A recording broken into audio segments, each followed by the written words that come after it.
ನಮ್ಮ ಜೊತೆ ಸಂಸದರಾದಂತಹ ಯದುವೀರ್ ಒಡೆಯರ್ ಅವರಿದ್ದಾರೆ, ಮಾತಾಡ್ಸ್ಕೊಂಡು ಹೋಗೋಣ.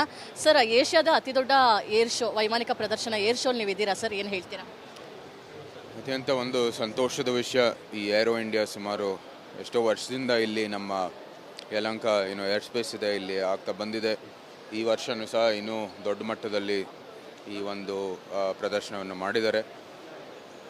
ಏನು ನಮ್ಮ ಭಾರತದ ಒಂದು ಏರೋನಾಟಿಕ್ಸ್ ಇರ್ಬೋದು, HAL ಇರ್ಬೋದು, ಅನೇಕ ಸಂಸ್ಥೆಗಳಿದಾವೋ ಇವತ್ತು ಸಹ ನಮ್ಮ ಸರ್ಕಾರದಲ್ಲೂ ಕೂಡ ಪ್ರೈವೇಟೈಸೇಷನ್ಗೋಸ್ಕರ ಮತ್ತು ಸಣ್ಣ ಸ್ಟಾರ್ಟಪ್ ಮತ್ತು ಇನ್ನೋವೇಷನ್ಗೋಸ್ಕರನೂ ಪ್ರೋತ್ಸಾಹ ಕೊಟ್ಟಿದ್ದಾರೆ.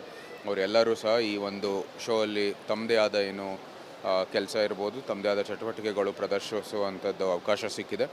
ಅತ್ಯಂತ ಒಂದು ಸಂತೋಷದ ವಿಷಯ. ಭಾರತದ ಒಂದು ತಂತ್ರಜ್ಞಾನ ಮತ್ತು ನಮ್ಮ ಕೇಪಬಿಲಿಟೀಸ್ ಇದೆ, ಇದು ಈ ಸಂದರ್ಭದಲ್ಲಿ ಪ್ರದರ್ಶಿಸುವಂಥದ್ದು ಅವಕಾಶ ಸಿಕ್ಕಿದೆ. ಎಲ್ಲರಿಗೂ ನನ್ನ ಶುಭಾಶಯಗಳನ್ನು ಸಲ್ಲಿಸಲಿಕ್ಕೆ ಇಷ್ಟಪಡ್ತೀನಿ. ರಕ್ಷಣಾ ಕ್ಷೇತ್ರದಲ್ಲಿ ಕನ್ನಡದ ಬೆಂಗಳೂರಿನ ಸಂಸ್ಥೆಯಾದಂತಹ HAL ಅವರು ದೊಡ್ಡ ಮಟ್ಟದ ಕ್ರಾಂತಿಯನ್ನು ಮಾಡಿದ್ದಾರೆ. ನೀವು ಕೂಡ ಸ್ಟಾಲ್ನಲ್ಲಿ ಬಂದ್ರ, ಏನೆಲ್ಲ ನೋಡಿದ್ರ ಸರ್? ಜೊತೆಗೆ LUH ಲೈಟ್ ಯುಟಿಲಿಟಿ ಹೆಲಿಕಾಪ್ಟರ್ ಬಗ್ಗೆ ಕೂಡ VR ಎಕ್ಸ್ಪೀರಿಯನ್ಸ್ ಮಾಡಿದ್ರ, ಅದರ ಎಕ್ಸ್ಪೀರಿಯನ್ಸ್ ಹೇಗಿದೆ? ಅದ್ಭುತವಾದ ಒಂದು ಅನುಭವ. ನಮ್ಮ ಹಿಂದೂಸ್ತಾನ್ ಏರೋನಾಟಿಕ್ಸ್ ಲಿಮಿಟೆಡ್ ಮೈಸೂರು ಸಂಸ್ಥಾನದ ಕಾಲದಲ್ಲೇ ಶುರುವಾಗಿತ್ತು. ಶ್ರೀಮನ್ ಮಹಾರಾಜ ಜಯಚಾಮರಾಜ ಒಡೆಯರ್ ಅವರು ಈ ಸಂಸ್ಥೆಯ ಒಂದು ಪ್ರಾರಂಭದಲ್ಲಿ ಜಮೀನು ಮತ್ತು ಮೊದಲನೆಯ ಬಾರಿ ಮೈಸೂರು ಸರ್ಕಾರದಿಂದ, ಅಂದರೆ ಅಂದಿನ ಗೌರ್ಮೆಂಟ್ ಆಫ್ ಮೈಸೂರಿಂದ ಇದಕ್ಕೆ ಹಣವನ್ನು ಕೊಟ್ಟಿದ್ದರು ಮತ್ತು ಬಜೆಟ್ರಿ ಅಲೋಕೇಶನನ್ನು ಮಾಡಿದರು. ಆ ಸಮಯದಿಂದಲೂ ಇವತ್ತುವರೆಗೂ ಒಂದು ಒಳ್ಳೆಯ ಸಂಬಂಧ ಇದೆ. ಅವರಿದ್ದಿದ್ರೆ ಇವತ್ತು ಭಾಳ ಸಂತೋಷ ಪಡ್ತಾಯಿದ್ರು, ಹೆಮ್ಮೆಯಿಂದ ನೋಡ್ಬೋದಾಗಿತ್ತು ಎಷ್ಟು ಮಟ್ಟಕ್ಕೆ ಈ ಸಂಸ್ಥೆಯನ್ನು ಬೆಳೆದಿದೆ ಮತ್ತು ಈ ರೀತಿಯ ಒಂದು ಕೆಲಸ ಮಾಡಿ ಭಾರತದ ಒಂದು ಏರೋಸ್ಫಿಯರ್ ಇದೆ, ಏರೋನಾಟಿಕ್ಸ್ ಇದೆ, ಅದಕ್ಕೇನು ಪ್ರೋತ್ಸಾಹವನ್ನು ಕೊಡ್ತಾ ಇದ್ದಾರೆ. ಅದು ಒಂದು ಶ್ಲಾಘನೀಯ ಅಂತ ಹೇಳ್ಬೋದು. ಕಡೆಯದಾಗಿ ಮೆಟ್ರೋ ದರದ ವಿಚಾರವಾಗಿ ಸಾಕಷ್ಟು ವಿಚಾರಗಳು, ಆಕ್ರೋಶಗಳು ಕೇಳಿ ಬರ್ತಾ ಇದೆ. ದರ ಪರಿಷ್ಕರಣೆ ಆಗಬೇಕು ಅಂತ ಏನು ಹೇಳಿ? ದರ ಪರಿಷ್ಕರಣೆ ಆಗಬೇಕಾಗಿರೋಂಥದ್ದು ಏನು ಸಮಸ್ಯೆ ಇಲ್ಲ, ಅದು ಆಗಬೇಕಾಗಿದೆ. ಯಾಕಂದರೆ ಮೆಟ್ರೋ ಹೋಗಬೇಕಂದ್ರೆ ಆ ಸರ್ವಿಸಸ್ ಮೇಂಟೈನ್ ಮಾಡಬೇಕಂದ್ರೆ ಅದು ಬೇಕಾಗಿದೆ. ಆದರೆ ಸೂಕ್ತ ಒಂದು ಏರಿಕೆನೂ ಇರಬೇಕಾಗಿದೆ, ಸಮಯಕ್ಕೆ ಸೂಕ್ತವಾದದ್ದು. ಇದ್ದಿದ್ದ ಟಿಕೆಟು ಬಹುಶಃ 40-50 ರೂಪಾಯಿ, ಇವತ್ತು 100-120 ಎಲ್ಲ ಮಾಡಿರೋದು ಅದು ಸೂಕ್ತ ಅಲ್ಲ. ಅದೇನದೇ ಆ ಪ್ರೈಸ್ ಕಮಿಟಿ ಏನಿದೆ ಅದು ಸರಿಯಾಗಿ ಒಂದು ರಿವಿಷನ್ ಮಾಡಿಕೊಂಡು ಸೂಕ್ತ ಒಂದು ಬೆಲೆನೂ ಅದಕ್ಕೆ ಟ್ಯಾಗ್ ಮಾಡಬೇಕಾಗಿ ನಾನು ವಿನಂತಿ ಮಾಡ್ತೀನಿ. ಇವಿಷ್ಟು ಯದುವೀರ್ ಒಡೆಯರ್ ಅವರ ಮಾತು. ಕ್ಯಾಮ್ರಾ ಪರ್ಸನ್ ರಾಜು ಅವರ ಜೊತೆ ದೀಪ್ತಿ ತುಳ್ಪಾಡಿ, ರಿಪಬ್ಲಿಕ್ ಕನ್ನಡ, ಬೆಂಗಳೂರು. ನಮ್ಮ ಜೊತೆ ಸಂಸದರಾದಂತಹ ಯದುವೀರ್ ಒಡೆಯರ್ ಅವರಿದ್ದಾರೆ, ಮಾತಾಡ್ಸ್ಕೊಂಡು ಹೋಗೋಣ. ಸರ್, ಏಷ್ಯಾದ ಅತಿ ದೊಡ್ಡ ಏರ್ ಶೋ, ವೈಮಾನಿಕ ಪ್ರದರ್ಶನ ಏರ್ ಶೋ ನೀವಿದ್ದೀರಾ ಸರ್, ಏನು ಹೇಳ್ತೀರಾ? ಅತ್ಯಂತ ಒಂದು ಸಂತೋಷದ ವಿಷಯ. ಈ ಏರೋ ಇಂಡಿಯಾ ಸುಮಾರು ಎಷ್ಟೋ ವರ್ಷದಿಂದ ಇಲ್ಲಿ ನಮ್ಮ ಯಲಹಂಕ ಏರ್ ಸ್ಪೇಸ್ ಇದೆ, ಇಲ್ಲಿ ಆಗ್ತಾ ಬಂದಿದೆ. ಈ ವರ್ಷವೂ ಸಹ ಇನ್ನೂ ದೊಡ್ಡ ಮಟ್ಟದಲ್ಲಿ ಈ ಒಂದು ಪ್ರದರ್ಶನವನ್ನು ಮಾಡಿದ್ದಾರೆ.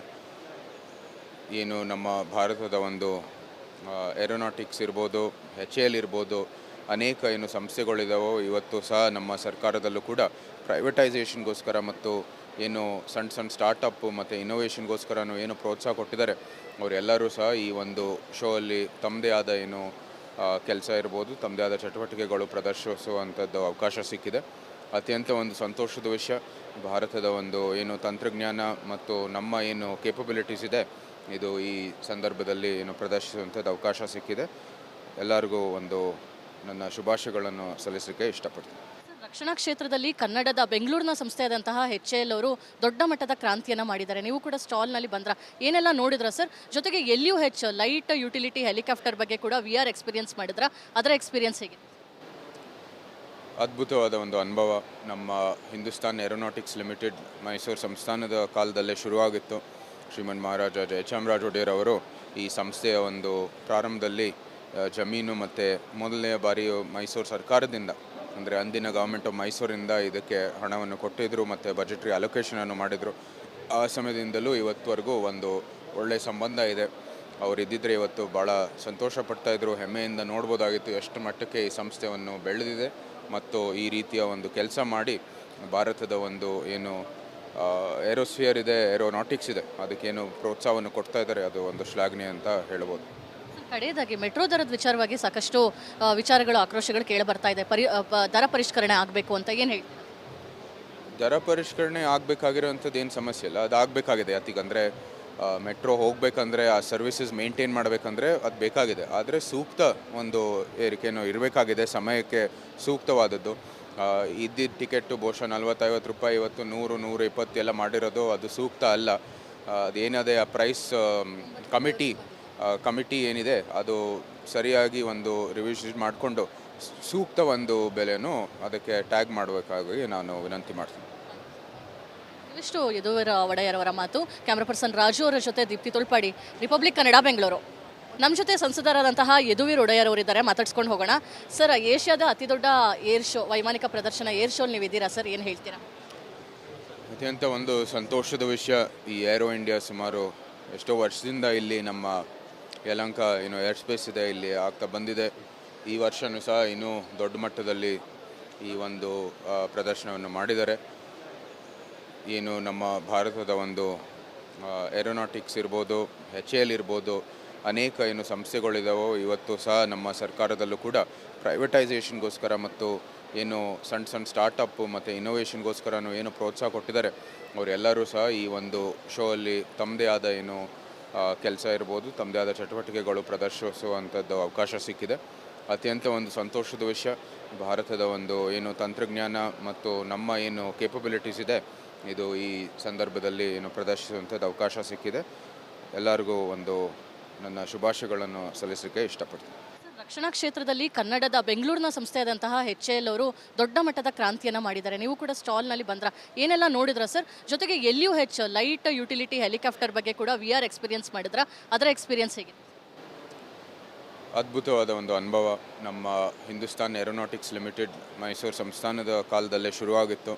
ಶ್ರೀಮನ್ ಮಹಾರಾಜ ಜಯಚಾಮರಾಜ ಒಡೆಯರ್ ಅವರು ಈ ಸಂಸ್ಥೆಯ ಒಂದು ಪ್ರಾರಂಭದಲ್ಲಿ ಜಮೀನು ಮತ್ತು ಮೊದಲನೆಯ ಬಾರಿ ಮೈಸೂರು ಸರ್ಕಾರದಿಂದ, ಅಂದರೆ ಅಂದಿನ ಗೌರ್ಮೆಂಟ್ ಆಫ್ ಮೈಸೂರಿಂದ ಇದಕ್ಕೆ ಹಣವನ್ನು ಕೊಟ್ಟಿದ್ದರು ಮತ್ತು ಬಜೆಟ್ರಿ ಅಲೋಕೇಶನನ್ನು ಮಾಡಿದರು.